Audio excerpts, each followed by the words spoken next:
वर्गमूल निकालने वाले इस टाइप के प्रश्नों में हम अब आगे बढ़ते हैं। देखो इस टाइप का प्रश्न कैसे होगा, यहाँ पर लिखा हुआ है आपके 3, हर जगह 40 और यहाँ पर गुणा में क्या लगा हुआ है 3।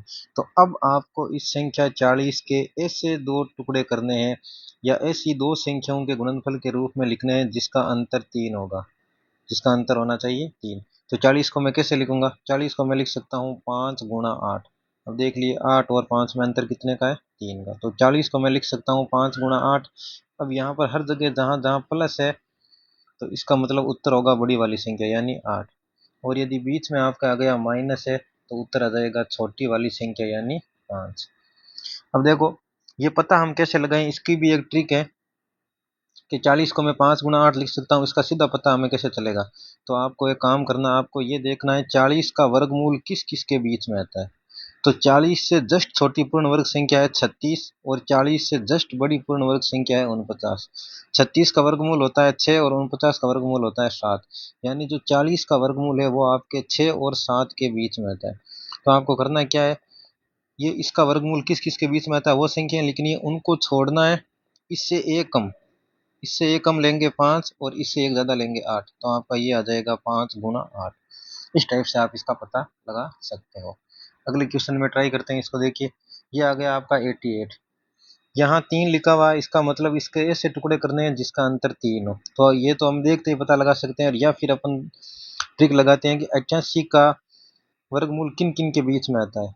तो 88 का वर्गमूल, 88 से जस्ट छोटी पूर्ण वर्ग संख्या है 81 जिसका वर्गमूल होता है 9, और 88 से जस्ट बड़ी पूर्ण वर्ग संख्या है 100 जिसका वर्गमूल होता है 10। तो 88 का जो वर्गमूल है वो 9 और 10 के बीच में आता है।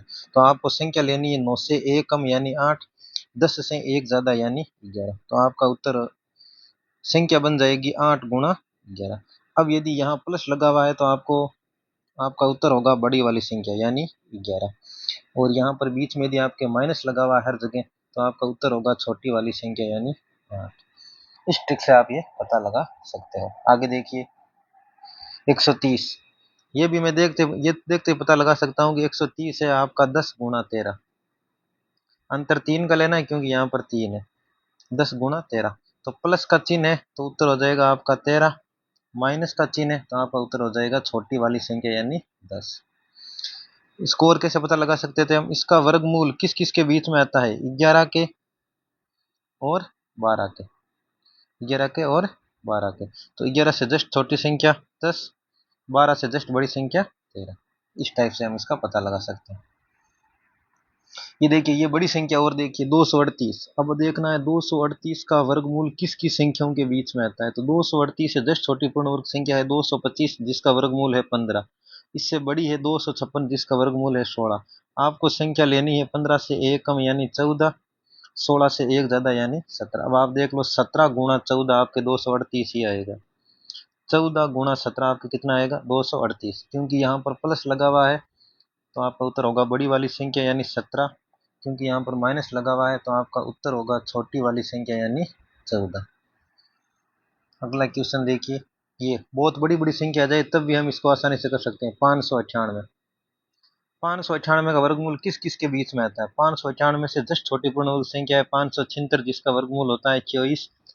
जस्ट बड़ी संख्या है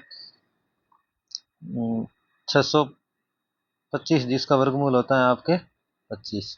तो 24 से आप एक कम लो 23 और 25 से आप एक ज़्यादा लो 26। तो 26 गुणा 23, 26 गुणा 23 आपके होता है 598। यहाँ पर आपको यदि लगा हुआ है प्लस प्लस तो आपका उत्तर हो जाएगा बड़ी वाली संख्या यानी 26। और यदि बीच में लगा है माइनस माइनस तो आपका उत्तर हो जाएगा छोटी वाली संख्या यानी 23। इस टाइप से कितना भी बड़ा प्रश्न आए तो आप इसको कर सकते हो।